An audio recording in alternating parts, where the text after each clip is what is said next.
2024 সালে যে বাংলা সিনেমাগুলো মুক্তি পেতে চলেছে না, সেই সিনেমাগুলো এত হাড্ডাহাড্ডি লড়াই হতে চলেছে। কীরকম হাড্ডাহাড্ডি লড়াই হবে, কে কাকে টক্কর দিতে চলেছে, কে আমাদের কি মনে হচ্ছে কে সামনের দিকে এগিয়ে থাকবে, সব কিছু আজকে বিষয় নিয়ে আলোচনা করব আমি ভাস্কর। তো চলুন প্রথমেই বলবো, দেখুন আমরা 2023 সাল কেন 2022 সাল কেন দুর্গাপুজোর সময় কিন্তু অ্যাজ এ বাঙালিরা কিন্তু বাংলা সিনেমার পাশে সত্যি দাঁড়ায়, বাংলা সিনেমা দেখতে ভালোবাসে দুর্গাপুজোর সময় এবং খ্রিস্টমাসের সময়।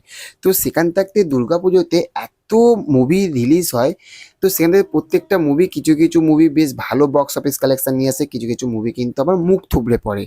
কিন্তু আমরা বুঝতে পারি যে এই সিনেমাটা মানে অন্য বছর আমরা কি বুঝতে পারি যে এই সিনেমাটা হয়তো ক্রেজ বেশি আছে, এই সিনেমাটা সামনের দিকে এগিয়ে থাকবে, এটা আমরা আগে থাকতে বুঝতে পারি।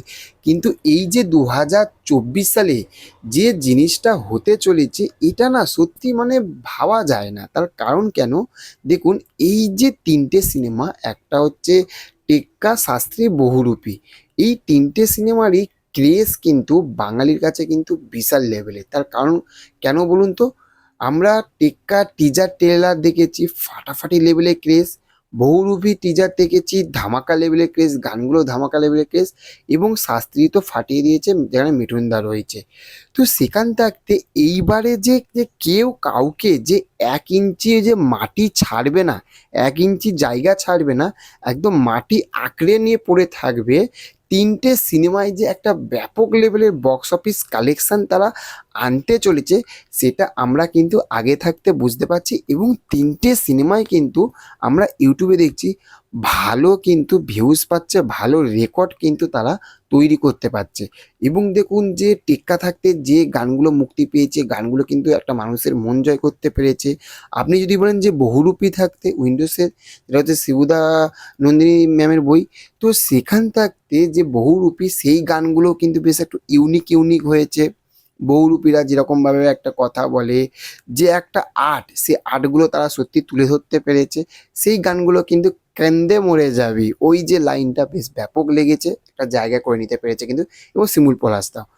নেক্সট যেটা হচ্ছে যে শাস্তি মুভি যে দুখানা যে গান মুক্তি পেয়েছে, সেই গানগুলো কিন্তু মানুষের মনের ভিতরে কিন্তু একটা জায়গা নিতে পেরেছে। এই যে তিনটে সিনেমা, তিনজন তিনজনকে যে একটা হাড্ডাহাড্ডি যে লড়াই দেবে, একদম পুরো জবরদস্ত জবরদস্ত যে একটা লড়াই হবে, সেটা কিন্তু আমরা কিন্তু এখন থাকতে বুঝতে পারছি যে কে আগে এগিয়ে থাকবে। এটা সত্যি এখন থাকতে বোঝা যাবে না। দেখুন যারা দেব ফ্যানেরা তারা কি বলবে টেক্কা এগিয়ে থাকবে, যারা মিঠুনদার ফ্যানেরা তারা কি বলবে না শাস্ত্রী এগিয়ে থাকবে, যারা হচ্ছে যে আবিদ্যার ফ্যানেরা তারা কি বলবে বহুরূপী এগিয়ে থাকবে। কিন্তু এই তিনটে সিনেমায় যে তিনটে সিনেমাকে যে যেভাবে টক্কর দিচ্ছে, এখানে কিন্তু ভাই ভাববার বিষয় যে কে আর কাকে এগিয়ে রাখবে। তো যখন মুক্তি পাবে 1-2 দিন পরে আমরা বুঝতে পারবো যে কে কাকে এগিয়ে রাখছে। বুক মাই শো খুললে বুঝতে পারবো কার টিকিট বুকিং কীরকম চলছে, কে ফার্স্ট এগিয়ে আছে, সেগুলো আস্তে আস্তে আস্তে আস্তে আমরা বুঝতে পারবো। এবং এই তিনটে সিনেমার অল তথ্য, সেটা পাবলিক রিভিউ থাকতে বলুন, অল যা যা জিনিস হয়েছে সব কিছু কিন্তু আমাদের চ্যানেলে আসবে। আর তার জন্য সেই জিনিসগুলো কিছু এক্সাইটেড জিনিসও কিন্তু আমরা আপলোড করব। তো সেই জিনিসগুলো দেখার জন্য কিচ্ছু করতে হবে না, শুধু একটুখানি আমাদের চ্যানেলটাকে সাবস্ক্রাইব করে আমাদের পাশে থাকতে হবে। তো চলুন দেখা হচ্ছে পরবর্তী ভিডিওতে। ভালো থাকবেন আপনারা। Okay, thank you, have a nice day, টাটা, বাই বাই।